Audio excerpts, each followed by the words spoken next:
friends of the CJ2A page, Facebook, YouTube, and wherever else this might get posted. I have finally got the Jeep idling for the first time in 3 years.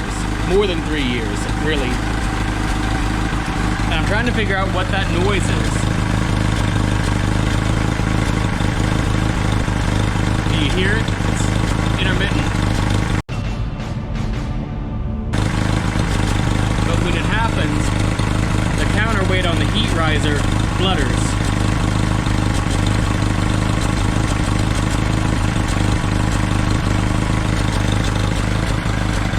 That's a bizarre one. I think that might indicate a sticky valve or something like that.